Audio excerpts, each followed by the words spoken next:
Assalamualaikum warahmatullahi wabarakatuh. Kali ini DMF Channel akan membahas sebuah materi tes karakteristik pribadi atau TKP, aspek kemampuan bekerja mandiri dan tuntas atau tanggung jawab. Nanti akan saya berikan dua contoh soal ya guys.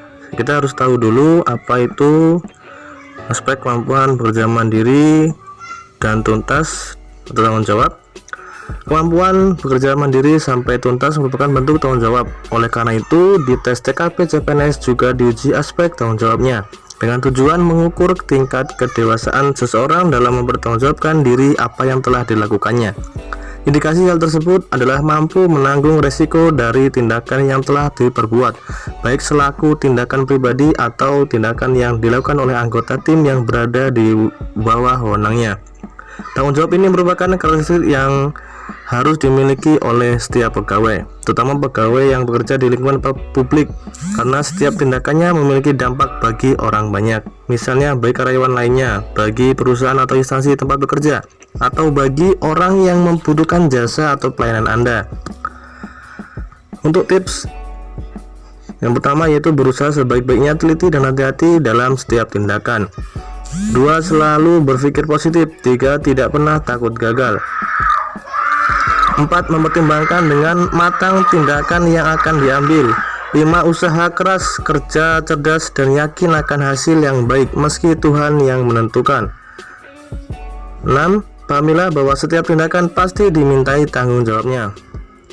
Contoh soalnya, pertama, dalam suatu proyek kerja lapangan, saya diberi kepercayaan untuk memimpin sebuah tim. Pada akhir laporan kerja yang diberikan, ternyata hasilnya mengecewakan.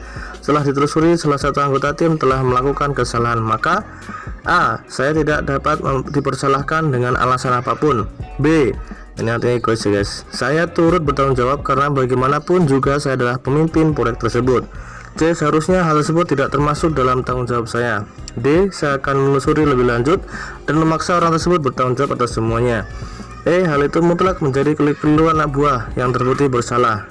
Jawabnya adalah yang B, yaitu saya turut bertanggung jawab karena bagaimanapun saya juga adalah pemimpin proyek tersebut. Oke, untuk skor 2, yang A skornya 2, saya tidak dapat persalahkan. Sifat otoriter dalam kepemimpinan tidak akan bisa membuat pemimpinan Anda berlangsung lama. Ya, yang maksud adalah egois ya guys. Nomor yang B, saya bertanggung jawab karena bagaimanapun juga saya adalah pemimpin proyek. Skornya 5, sebagai pemimpin proyek sebaiknya selalu memantau dan mengamati perkembangan pekerjaan sehingga hal-hal yang tidak sekiranya bisa mengganggu hasil pekerja maka sudah dapat tertangani sebelum terlanjur terjadi. Yang C skornya 1, seharusnya tersebut tidak termasuk dalam tanggung jawab saya. Ini yang mengabaikan hal yang semestinya menjadi tugas seorang pemimpin adalah tindakan permisif. Yang D, saya akan menelusuri berlanjut. Ini skornya 4, ini juga lumayan bagus, tapi orang tersebut diminta untuk tanggung jawab, dipaksa untuk tanggung jawab. Yang E, hal itu mutlak menjadi keliruan anak buahnya. Ini skornya 3. Setelah melakukan penelusuran dan menemukan anak buah yang melakukan kesalahan, bukan berarti melimpahkan seluruh tanggung ke orang tersebut. Bagaimanapun, semua juga turut andil atas kesalahan yang terjadi. Nomor 2, contohnya biasanya ketika muncul suatu masalah dalam pekerjaan yang ada kaitannya dengan kewajiban saya, tindakan yang saya lakukan adalah yang A, langsung mencari kambing hitam penyebab masalah agar beban saya lebih ringan. Ini berarti mencari kesalahan orang. Yang B, mencari tahu apakah ada orang atau pihak lain yang juga ikut bermasalah dalam masalah tersebut agar beban saya lebih ringan. Yang C, membiarkan masalah terus berlangsung, nanti juga akan selesai dengan sendirinya. Ini artinya ya biar mengalir saja, tidak ada permasalahan yang diselesaikan. Yang D, seharusnya ada orang lain yang membantu menyelesaikan hal ini sebagai sikap empati. Yang E, tetap bertanggung jawab dengan hasil apapun dan mencari solusi dari masalah tersebut. Jawabannya adalah yang E. Ya, untuk yang A skornya 2, langsung mencari kambing hitam ini berarti mengalihkan masalah ke orang lain, bukanlah hal yang baik karena bisa menjadi fitnah. Yang B, mencari tahu apakah orang lain, ada orang atau pihak lain yang ikut bermasalah, berarti ini introspeksi diri perlu dilakukan, namun perlu diingat bahwa yang paling harus bertanggung jawab adalah diri Anda karena menjadi utama dalam hal tersebut. Skor yang C skor 1, membiarkan masalah itu berarti merupakan tindakan yang mengabaikan.